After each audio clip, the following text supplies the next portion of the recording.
Hello everyone. Back again with Girl Crime Recaps. In this video, I'm going to recap a 2017 drama film, titled, Gifted. Before we get to the storyline, please remember to like and subscribe to our channel now. Sit back, relax and enjoy the movie. Mary is being instructed by Frank Adler to get ready for school. She is informed that he is preparing a special meal for her. Mary is hesitant and makes reasons like asking someone to watch over her blind pet Fred. Fred will be okay, Frank assures her. To her dismay, when she asks for the special breakfast she had been warned about, Frank simply hands her a box of Kellogg's cereal with the word special printed on it. Mary is dropped off by Frank at the bus stop, where she then makes her first trip to school. Roberta, Frank's next-door neighbor, follows him home. She expresses worry about Mary going to school. She fears that she could experience something. Frank appears anxious. Mary seemed to want to be somewhere else other than school later on. Bonnie, her instructor, circulates the room asking the kids to do straightforward math questions. Mary believes Bonnie's questions are basic and looks down on her and the rest of the class. Mary is asked several relatively difficult questions by the teacher. The harder the questions grow, the easier Mary solves them, especially when she gets to multiplication. Bonnie notices Mary hesitating for a moment and decides to halt. During a brief period of silence, Mary provides the multiplication question correctly. Bonnie grabs the calculator to check it's correct. She feels perplexed and knows that Mary isn't just a regular kid. The principal, Miss Davis, is introduced to the first graders. The class treats her with respect. Mary behaves rather casually and yells at Davis and Bonnie to call Frank and tell him to get her out of here. Later that day, Frank shows up to pick up Mary. Bonnie has a word with him. She tries to make him realize that Mary isn't an ordinary child. Frank waves her off, telling her it's just the Jekyll-Tracht-Inberg method, which Mary used to calculate the math questions, which Bonnie asked in class. Bonnie says Mary is only 7, to which Frank responds that he learned the same method when he was a, meaning it isn't a big deal. Lonnie later searches up the Jekyll-Trachtenberg method and looks into it, feeling quite impressed. Frank is working on a boat. Mary asks him if they can take the boat for a test drive. They spend time together at the beach. They converse about different things and Frank tells Mary that her mother would want her to make friends. Mary brings Fred to school and shows him to her classmates. She tells them he has only one eye. The kids ask her how did he lose his eye. Mary responds saying she doesn't know about that because she found him like this in the trash and in a way rescued him. Bonnie grows closer to Mary. She hands her additional homework, knowing she'd finish her work quicker than most students. Mary smiles at Bonnie, and Bonnie returns her smile with an affectionate one of her own. They bond well in class. Bonnie searches more about the Adler family first, looking into Frank Adler's details, but her search does not yield any fruitful results. She ends up reading about Frank's sister, Diane Adler. Diane is a child prodigy, excellent at mathematics. MIT professor Seymour Shankland calls her exceptional, saying she has an exquisite mind, a mind that could help the world. As Bonnie reads further, she finds out that Diane ended herself aged 27. She left behind a daughter named Mary with her brother Frank. Bonnie shows up to meet Frank at their local bar, Ferg. Frank opens up to her. He tells her that he was running late for a date when Diane showed up unannounced at his place with a baby Mary. She told Frank she needed to talk to him. Frank dismissed her, saying he'll listen to her when he's back from his date that night. When he returned home, he found Mary on the couch and Diane on the bathroom floor. Though it isn't entirely his fault, he still thinks he should have known. Bonnie asks about any other family members. Frank replies that Mary's biological father didn't last a month. He abandoned Diane. His mother is very strict. She is an uncompromising woman, British through and through. Mary is on the bus to school. She notices her classmate climbing the bus holding a well-made project. She feels concerned at first, thinking that her project isn't good enough. The little boy is trying to make his way. A 12-year-old bullies him, making the poor boy trip and break his work. The bully along with the rest of the kids start laughing and teasing him. Mary comes to his rescue and tells the kids to stop it. She hits the bully in the face with a book. Frank is later walking into Mary's school as he passes by the bully who is bleeding from his nose. He immediately checks up on Mary, making sure that she's all right. The principal, Davis, makes Frank understand that beating people up isn't allowed. Frank tells her that he'll make sure Mary understands that, though he is proud of her for standing up to a bully.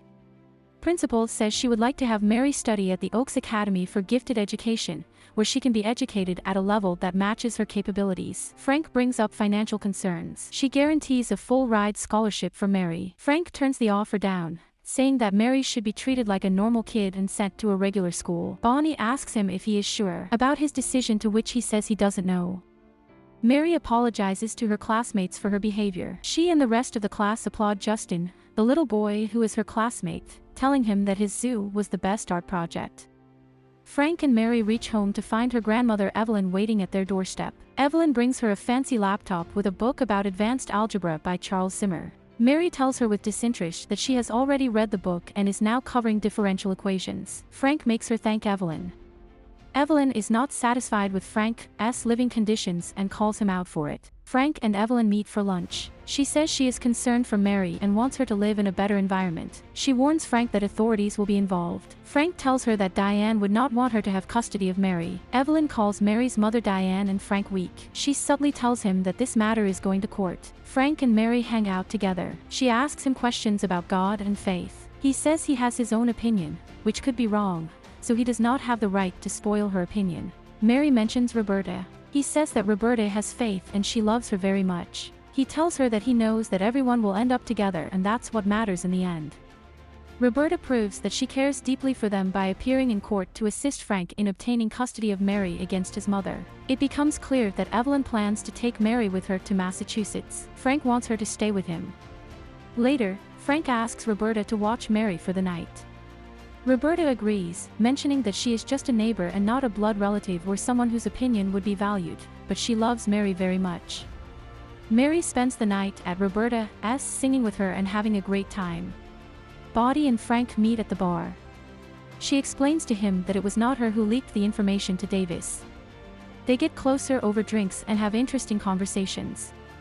Bonnie tells him that she cannot afford to be intimate with him, but eventually they spend the night together. Mary is searching for a DVD at Frank's place. She finds Bonnie sneaking out of Frank's room and gets cheeky about it. Frank finds out about this and gets frustrated, saying he can't have his own life for even some time. She gets upset and leaves. Later, Frank apologizes to Mary and they reconcile.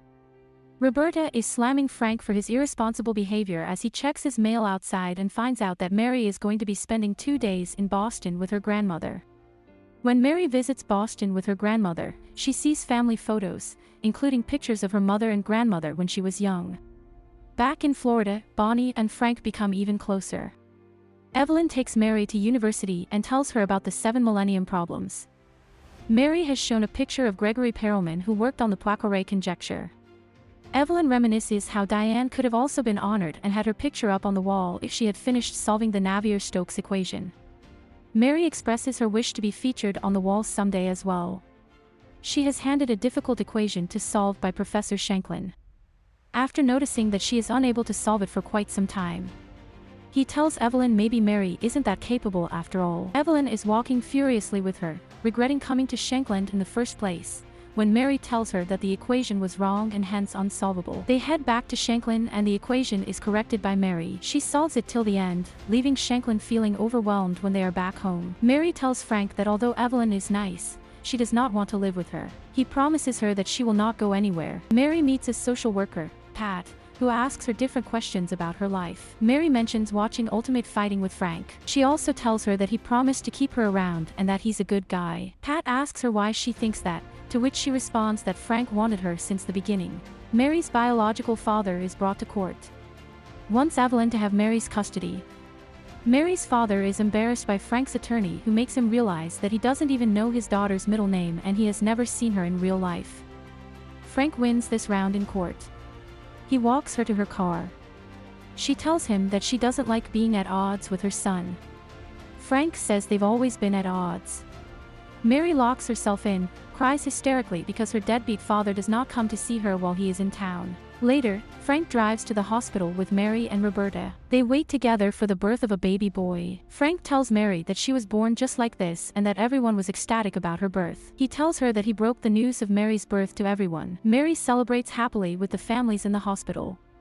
Later, when Evelyn testifies in court, Frank's attorney notices her reference towards baseball. he and Evelyn engaged in a heated discussion regarding Diane never being allowed to do anything except for studying mathematics. She never played sports or lived a normal life. Frank's attorney mentions Paul Diane as first love. At 17, Paul and Diane ran away to a resort in Vermont for skiing. He antagonizes Evelyn for filing a lawsuit against him, pressing kidnapping charges, and making Diane distraught, leading to her attempted self-killing in 1999. Evelyn insists that it was nothing major and that she tried her best to be a good mother to Diane. Frank testifies and says he is a freelancer. He repairs boats. Evelyn's attorney brings up concerns regarding Mary's health care, education, and life. Frank insists that he wants her to live like a normal kid. The attorney also brings up how Mary assaulted the kid bully in school and how he once assaulted a man. Frank says it was self-defense against a drunk man in a bar and admits spending a night in jail because of the incident. Later that evening, Frank's attorney suggests handing Mary over to a foster family temporarily. When she turns 12, she can make a decision in court regarding her living situation. The foster family resides in Tampa. Frank can visit her easily, as it's only 30 minutes away. Evelyn would get visiting rights, too.